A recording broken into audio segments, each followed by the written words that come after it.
आपके अपने channel उत्कर्षणी online classes में आपका स्वागत है। राष्ट्रीय आय एवं योग्यता आधारित छात्रवृत्ति परीक्षा के आधारशिला बैच में आपका स्वागत है। बच्चों, यहाँ पर जो आज हम गणित में का जो टॉपिक लेंगे उसका नाम है कार्तीय तल।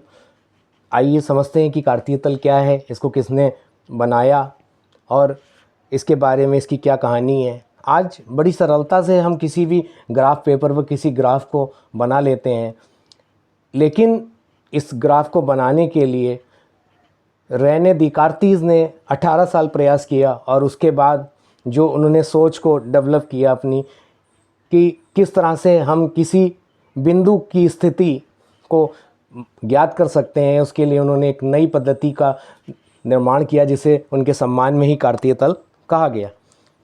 उन्होंने किसी भी तल, द्विविमीय तल जैसे हमारा कागज़, ये एक पेपर है या कोई ब्लैक वाइट बोर्ड या कोई दीवार, उसको 4 बराबर भागों में बांट दिया और 2 लंबवत रेखाएं जो कि एक दूसरे को एक बिंदु पर काट रही हैं, इस तरह से उन्होंने एक तल को 4 भागों में बांटा। आइए जानते हैं कि रेने दिकार्तीज ने ऐसा किया और इनका क्या योगदान है गणित में। कार्तीय तल, एक तल में एक बिंदु के निर्धारण की पद्धति को कार्तीय तल कहते हैं। वह तल जिसमें बिंदु का निर्धारण x तथा y अक्ष द्वारा किया जाता है। कार्तीय तल का प्रतिपादन फ्रांसीसी गणितज्ञ रेने दिकार्तीज ने किया था। रेने दिकार्तीज ने अपनी पुस्तक ला ज्यामिति के परिशिष्ट में निर्देशांक ज्यामिति का प्रतिपादन किया। इस तरह से निर्देशांक ज्यामिति का पिता रेने दिकार्तीज को कहा जा सकता है। और क्योंकि हमारी परीक्षा है, इसमें आ भी सकता है कि ला ज्यामिति किसकी किताब का नाम है या रेने दिकार्तीज की किताब का नाम।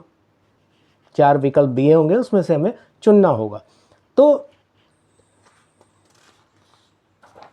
उन्होंने रेखा गणित, बीज गणित को एक साथ जोड़ करके आधुनिक गणित के विकास का मार्ग प्रशस्त किया। उन्हें आधुनिक गणित का प्रथम गणितज्ञ कह सकते हैं। आज इस पद्धति का नामकरण कार्तीय तल, कार्टेशियन कोऑर्डिनेट सिस्टम या कार्तीय निर्देशांक तल उन्हीं के नाम पर प्रचलित है। यहाँ पर कार्तीय तल को बनाने के लिए 2 लंबवत रेखाएं हैं जो एक दूसरे को 90 डिग्री पर काट रही हैं। क्षैतिज रेखा XO X और ऊर्ध्वाधर जो रेखा है YO Y डैश को Y अक्ष कहते हैं। इन रेखाओं को X अक्ष और Y अक्ष कहते हैं। जब 2 निर्देशांक अक्ष एक दूसरे को काटते हैं तो एक कार्तीय तल बनता है। यह तल हमेशा एक दूसरे के लंबवत होते हैं। इन 2 रेखाओं के प्रतिच्छेदन बिंदु को या कटान बिंदु को हम मूल बिंदु कहते हैं। ये परीक्षा में हमारी आ भी सकता है कि 2 अक्षों के कटान बिंदु को हम क्या कहते हैं। और आप इस चित्र में देख सकते हैं कि 2 बिंदु, 2 अक्ष जहाँ पर काट रहे हैं, ये हमारा ओरिजिन यानी मूल बिंदु होगा।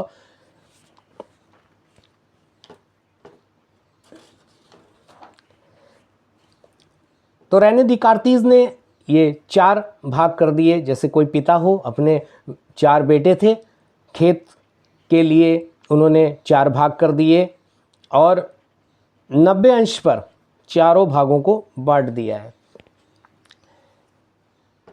ये y XO X dash X अक्ष कहलाएगा और दूसरा जो रेखा है लंबवत रेखा वो YO Y डैश यानी Y अक्ष कहलाएगी और इसका कटान बिंदु O होगा। अब समझते हैं कि रेने दिकार्तीज ने, हमने अपने पूर्णांकों को जब संख्या रेखा पर बनाया था तो बीच में 0 था और 0 हम जानते हैं कि ना तो धनात्मक होता है ना ऋणात्मक होता है। 0 के जितने भी दाहिनी ओर है वो सभी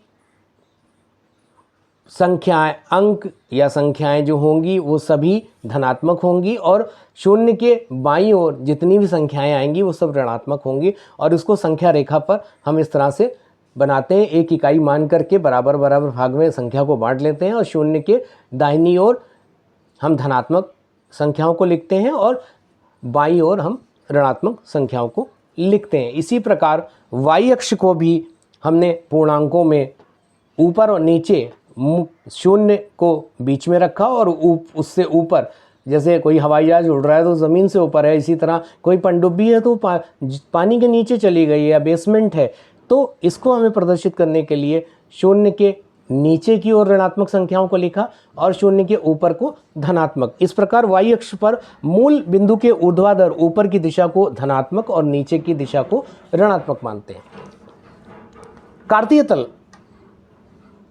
कार्तीय तल की अक्ष रेखाएं उसे 4 भागों में विभाजित करती हैं और जिसे हम चतुर्थांश कहते हैं। कार्तीय तल में 4 चतुर्थांश होते हैं। मान लीजिए कोई पिता है, उसने अपने खेत को 4 भागों में बांट दिया है। इस तरह से अपना एक खेत था और बंटवारा किया, 1 2 3 4 भागों में बांटा। इस तरह से पहला बेटे को मिला, दूसरे को, तीसरे को और चौथे को। यहाँ पर हम घड़ी की विपरीत दिशा में इसको मापेंगे तो 4 चतुर्थांश होंगे, प्रथम, द्वितीय, तृतीय, चतुर्थ, यानी पहला, दूसरा, तीसरा और चौथा चतुर्थांश। आइए, रेने दिकार्तीज ने जो हमें चिन्ह पद्धति दी उसको भी हमें समझना है, क्योंकि यहाँ पर चिन्ह महत्वपूर्ण है। प्रत्येक चतुर्थांश में निर्देशांक के जो चिन्ह होंगे वो अलग अलग होंगे, और मैंने आपको बताया कि घड़ी की विपरीत दिशा में ये चलेगा।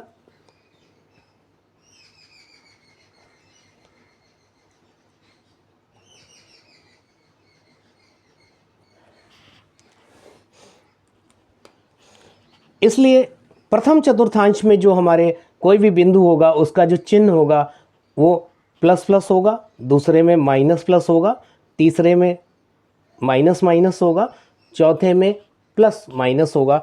आइए इसको और विस्तार से हम समझते हैं। ये कार्तीय तल 4 चतुर्थांश हो गए, 4 हिस्से कर दिए खेत के, एक हिस्से को एक चतुर्थांश बोलेंगे। ये पहले बेटे को दिया, ये दूसरे को, ये तीसरे को और ये चौथे बेटे को। अब हम ये समझते हैं कि किसी बिंदु को हम चतुर्थांश में कैसे दिखाएंगे, उसकी क्या उन्होंने उसके लिए बातें बताई, उसको हम समझेंगे। समतल में किसी बिंदु की स्थिति 2 अंकों के द्वारा अद्वितीय रूप से दर्शाने के लिए प्रयुक्त होती है। इन 2 अंकों को उस बिंदु के x निर्देशांक और y निर्देशांक कहा जाता है।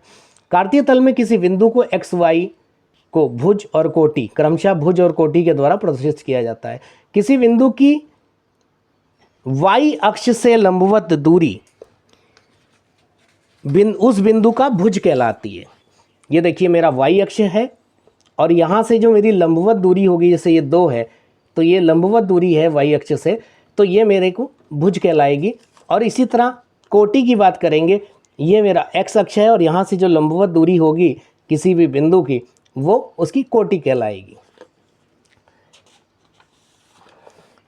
किसी बिंदु के निर्देशांक छोटे कोष्ठक, एक छोटा कोष्ठक हम बना लेते हैं, बीच में पहले हम भुज लिखेंगे और फिर कोटि लिखेंगे, यानी y अक्ष से जो हमारी लंबवत दूरी होगी उसको हम लिखेंगे पहले, जो कि भुज होगा, और फिर हम x अक्ष से लंबवत दूरी को लिखेंगे जो कि कोटि होगी। इस तरह से पहले भुज और फिर अल्प विराम लगाएंगे, कॉमा लगाएंगे और फिर कोटि लिख देंगे। इस प्रकार किसी भी बिंदु के निर्देशांक x y के रूप में लिखे जा सकते हैं, यानी x, y और कोष्ठक के अंदर लिखेंगे, और जिसे पहले x को भुज कहेंगे और y को हम कोटि कहेंगे। सबसे पहला और सबसे आसान सवाल जो हमारे लिए आ सकता है किसी भी परीक्षा में, ये होगा मूल बिंदु के निर्देशांक। मूल बिंदु, क्योंकि x में भी हमें 0 मिला और y भी में भी 0 मिला, इसलिए 0,0, यानी कार्तीय तल में मूल बिंदु की जो निर्देशांक होंगे वो 0,0 होते हैं। ये सवाल हमारा परीक्षा में आ सकता है।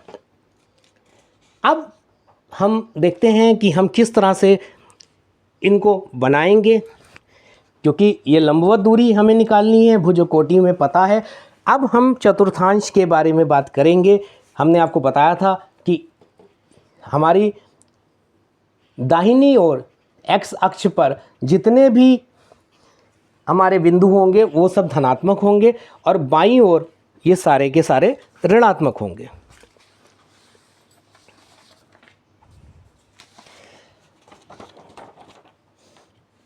ये एक हमारा ग्राफ है जहाँ पर ये मूल बिंदु है, मूल बिंदु के दाहिनी ओर x अक्ष पर सभी धनात्मक होंगे और बाईं ओर सभी ऋणात्मक होंगे। इसी तरह मूल बिंदु से ऊर्ध्वाधर दिशा में ऊपर की ओर सभी धनात्मक होंगे y अक्ष पर और नीचे की ओर ऋणात्मक होंगे। अब मुझे कोई भी बिंदु 1,4 बनाना है। यहाँ पर मैं चिन्ह परपाटी को भी ध्यान रखूँगा। ये चिन्ह परपाटी हमने साथ में रख ली है अपने, ताकि हमें कोई दिक्कत ना हो। यहाँ पर हमें चिन्ह का बहुत महत्व है। चिन्ह से ही हमें चतुर्थांश का पता चलेगा। आइए हम पहले को प्लॉट करते हैं। ये हमारा 1 है और 1 तक हम चल के आए और उसके यहाँ से सीढ़ी लगा करके चढ़ जाएंगे, तो ये जो बिंदु होगा 1,4 होगा। इसके बाद अगला जो हमें प्लॉट करना है वो है -3 -5। अगर हम ये परिपाटी देखें जो रैने दी कार्तीज ने हमें बताई, तो ये तीसरे चतुर्थांश में होगा। दोनों x भी ऋणात्मक होता है, y भी ऋणात्मक होता है। तो पहले हम यहाँ पर चलेंगे, बाईं ओर 3 पर पहुँचेंगे और 3 पर पहुँचने के बाद यहीं से हम सीढ़ी लगा देंगे और 5 पर आ जाएंगे। इस तरह से हमारा -3,5 बन जाएगा। अब अगला जो बिंदु है वो -2,6 है। अब हम ये जानते हैं कि x ऋणात्मक होता है और y पॉजिटिव है, तो वो दूसरे चतुर्थांश में आएगा। इस पर हम चलना शुरू करेंगे, 2 पर आएंगे और 2 से यहाँ से सीढ़ी लगाकर 6 पर चढ़ जाएंगे। तो यही मेरा बिंदु -2,6 हो जाएगा, यानी ये दूसरे चतुर्थांश में होगा। अब जो अगला प्रश्न है हमारा वो है 7, -4। अब क्योंकि चिन्ह परपाटी हमने देखी हुई है, x हमारा पॉजिटिव है और y निगेटिव है, तो x पॉजिटिव है तो दाहिनी ओर होगा और y निगेटिव है तो नीचे की ओर चलेंगे। तो चतुर्थांश में चलेंगे। पहले हम इस पर चलेंगे, 1 2 3 4, इस तरह से हम इस पर चलने लगेंगे और 7 पर पहुंच जाएंगे और वहां से एक सीढ़ी नीचे की ओर लगाएंगे और 4 पर पहुंच जाएंगे और यही हमारा बिंदु 7 -4 हो जाएगा। अब यही हमारा पूरा नहीं हो पाएगा, इसमें एक चीज़ और आएगी। जब हमारा चतुर्थांश में होगा, लेकिन कोई ऐसे बिंदु होंगे जो चतुर्थांश में नहीं होंगे। अब आप सोच रहे होंगे ये कौन सी बात मैंने बता दी कि भाई चतुर्थांश में नहीं होंगे तो कहाँ पर होंगे। तो वो चतुर्थांश में ना हो करके वो हमारे अक्ष पर होंगे।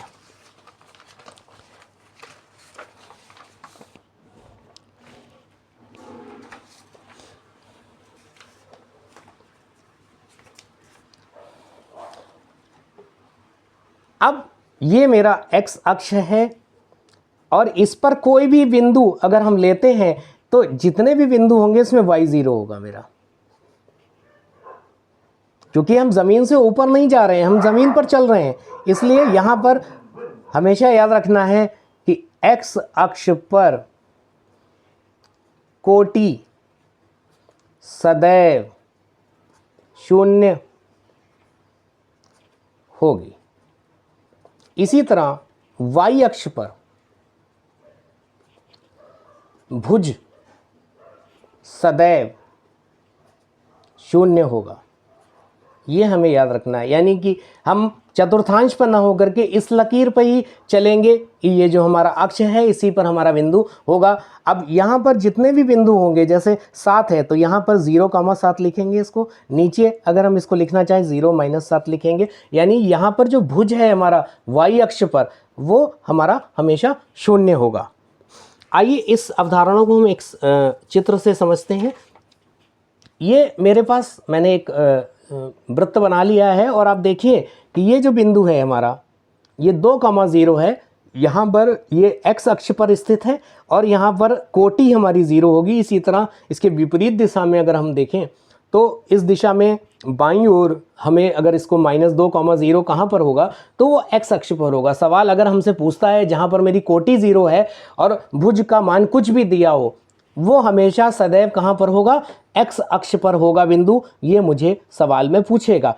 और यहाँ पर आप देखें y अक्ष पर मैं देख रहा हूँ मैंने एक वृत्त बनाया हुआ है। यहाँ पर 0,2 और ये 0,-2 है। तो हम जानते हैं कि ऊर्ध्वाधर दिशा में ऊपर की ओर है, इसलिए y पॉजिटिव होगा और नीचे की ओर है तो y नेगेटिव होगा। लेकिन यहाँ पर हम अपने x के बिंदु, x के जो निर्देशांक है वो बदल नहीं रहा है। हम इसी लाइन पर ऊपर नीचे, किसी सीढ़ी पर ऊपर नीचे चढ़ रहे हैं, उतर रहे हैं, तो हमारा x नहीं बदल रहा है। यानी कि अगर भुज 0 है और कोटि का मान कुछ भी है तो वो हमारा जो बिंदु होगा वो हमेशा y अक्ष पर होगा। इस तरह के सवाल हमें मिल सकते हैं। हमें चिन्ह पर पाटी को याद रखना है। चिन्ह पर पाटी से ही हम ये बता पाएंगे कि हमारा जो बिंदु है वो किस चतुर्थांश में पड़ेगा। और इसमें हमेशा याद रखिए कि घड़ी के विपरीत दिशा में हमें इसको बांटना है। किसी पिता ने अपने खेत, 4 बेटों को खेत बांटा है, तो ये प्रथम चतुर्थांश हो जाएगा, ये दूसरा चतुर्थांश हो जाएगा, ये तीसरा हो जाएगा और ये चौथा चतुर्थांश हो जाएगा। आइए जिस अवधारणा को मैंने बताया आज उसके सवाल को कर लेते हैं। -4, 0 कार्तीय तल में कहाँ होगा और किस चतुर्थांश पे होगा। मैंने आपको पहले ही बता दिया कि ये चतुर्थांश पर नहीं होगा, ठीक है, ये x अक्ष पर होगा। x अक्ष पर होगा क्योंकि यहाँ पर कोटि हमारी 0 है और हमने अभी आपको बताया कि x अक्ष पर कोटि सदैव 0 होती है और इसलिए ये चतुर्थांश में नहीं होगा बल्कि ये x अक्ष पर होगा। इसी तरह 4, 0 को हम लें अगर, तो वो हमारे दाईं ओर होगा क्योंकि ये पॉजिटिव है, इसलिए हमारे दाईं ओर तो होगा लेकिन x अक्ष पर होगा। इसी तरह माइनस वाला बाईं ओर होगा और कहाँ पर होगा, x अक्ष पर, क्योंकि ये बाईं ओर होगा और ये दाईं ओर होगा। अब इसी तरह हम अगला एक और प्रश्न इसी में ले लेते हैं कि 5, 0, यानी 5 इकाई मूल बिंदु से ऊपर की ओर है क्योंकि y दिया, तो ये हमारा y अक्ष पर हो जाएगा और इसको हम इस तरह से बना देंगे। और क्योंकि ये ऋण है, अगला वाला ऋण है, तो वो नीचे की ओर होगा y अक्ष पर। तो यहाँ पर ये चतुर्थांश में नहीं होगा। अब आपको ये बात अटपटी लग रही होगी, लेकिन अब इस चित्र के माध्यम से आपको समझ में आ गया होगा कि 0, 5 क्षैतिज अक्ष या जो y अक्ष पर स्थित होगा और जो मूल बिंदु से ऊपर की ओर 5 इकाई पर होगा। इसी तरह 0- ये हमारा इस क्षैतिज नहीं बल्कि ऊर्ध्वाधर होगा, ऊपर की ओर ऊर्ध्वाधर अक्ष पर होगा, y अक्ष पर स्थित होगा और जो क्योंकि ये ऋण है इसलिए मूल बिंदु के नीचे होगा और धनात्मक वाला मूल बिंदु के ऊपर होगा, ऊर्ध्वाधर दिशा में होगा।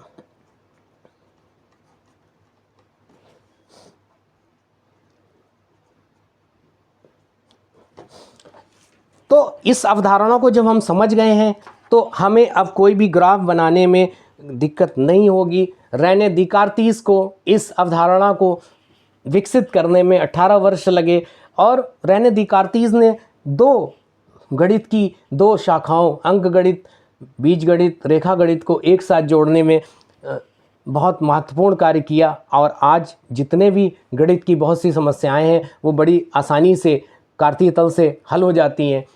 उत्कर्षणी ऑनलाइन क्लासेस में जुड़ने के लिए एक बार आपका फिर से धन्यवाद है। यदि आपने मेरे चैनल उत्कर्षणी ऑनलाइन क्लासेस को अभी तक सब्सक्राइब नहीं किया है तो बेल आइकन का बटन प्रेस करें ताकि आने वाले नए वीडियोस का नोटिफिकेशन आपको मिलता रहे। उत्कर्षणी ऑनलाइन क्लासेस की आधारशिला बैच को देखने के लिए लगातार आप उत्कर्षणी ऑनलाइन क्लासेस से जुड़े रहें। आने वाले नए वीडियोस में हम प्रायिकता की वीडियोस को जारी कर देंगे, इसके बाद प्रायिकता और उसके बाद हम दिशा, मैट में दिशा परीक्षण है और विभिन्न सेट और मैट से संबंधित वीडियोस को मैं जारी कर दूंगा जल्दी ही। उत्कर्षणी ऑनलाइन क्लासेस में जुड़ने के लिए आपका एक बार फिर से धन्यवाद।